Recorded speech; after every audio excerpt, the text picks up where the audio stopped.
Alterado por los celos, estranguló a su pareja en el cuello, tórax y el abdomen. Estaba al lado de la cama, con 30 reiterados episodios de violencia intrafamiliar. Argollada y con más de 30 puñaladas y cortes en el cuerpo, y apuñaló a la madre de sus hijos. Eran rabia porque yo veía que no se hacía lo que yo quería, lo que me gustaba. Se dan cuenta cuando quedan detenidos, cuando están en el juzgado, cuando se quedaron sin cordones, cuando están sin carnet de identidad. Generalmente ahí se dan cuenta de la violencia, cuando ya les cayó la justicia. Tú dijiste somos todos culpables. ¿Culpables de qué? De ser agresores, agresores de infligir violencia en la familia.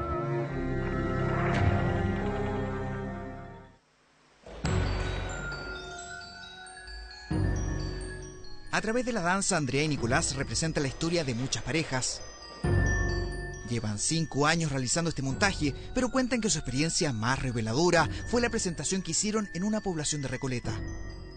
Las mujeres todas y los niños bajaron a ver la presentación, pero los hombres los miraban desde los techos, desde arriba, desde la ventana, del segundo piso.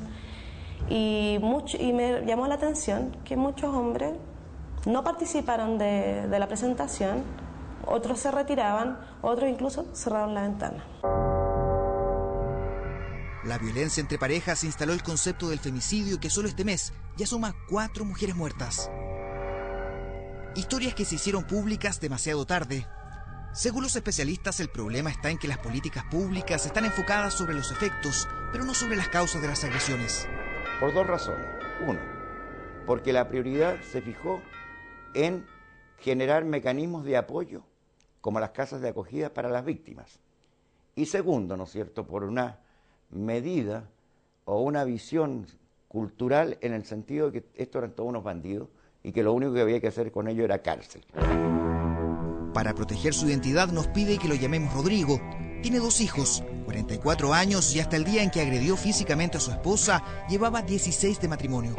Hoy está separado de su familia y por orden del tribunal no puede acercarse a menos de 2 cuadras de su casa. Eran rabia porque yo veía que no se hacía lo que yo quería, lo que me gustaba. Entonces me quedaba callado y daba a entender de que no tenía por qué ayudar los patrones de conducta a las esposas si ella por sí sola tenía que saberlo. Tenía que adivinarle. Prácticamente. O sea, es su rol y tiene que saberlo. Como el rol mío es trabajar y traer la plata. Los rasgos hegemónicos y autoritarios definen el perfil de los sujetos agresores, que según los expertos tienen una masculinidad mal construida. Una visión que muchas veces viene desde la cuna y que dejó a Rodrigo detenido por carabineros y durmiendo en un calabozo. Sin carnet de identidad, sin cordones, y durmiendo en el suelo.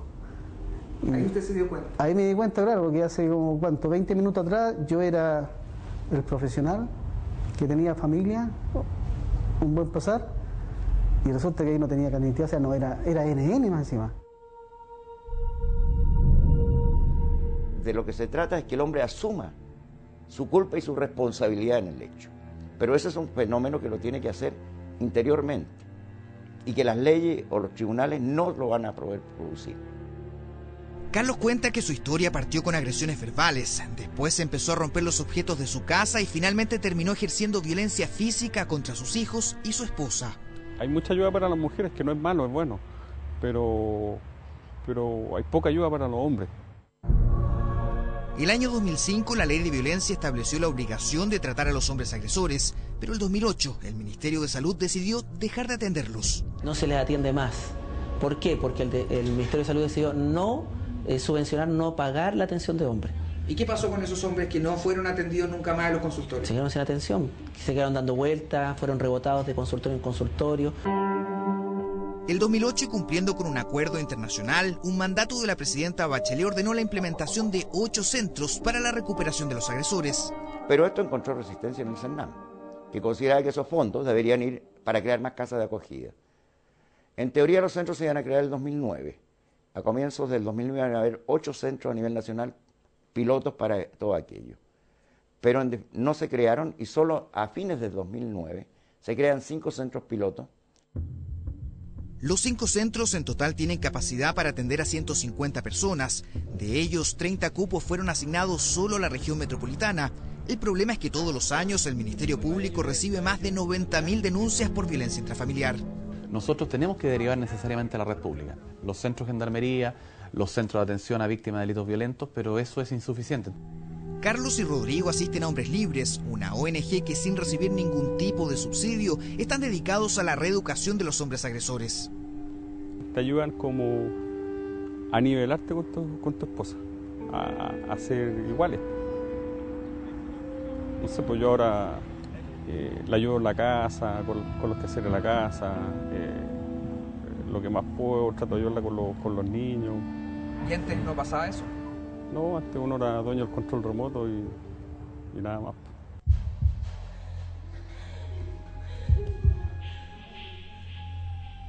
Lo que todos los hombres eliminan sin dificultad es la violencia física. Lo que cuesta más en el tiempo es la violencia psicológica.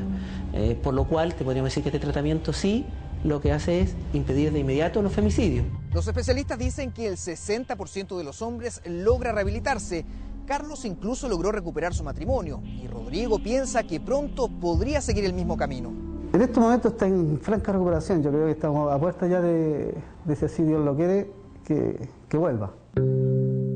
Por eso, si es importante apoyar a las víctimas, tratar al agresor es incluso más urgente, porque los agresores que son separados judicialmente de sus parejas inician nuevas relaciones y suelen ser más violentos. Es decir, si no hay tratamiento, solo cambia la víctima.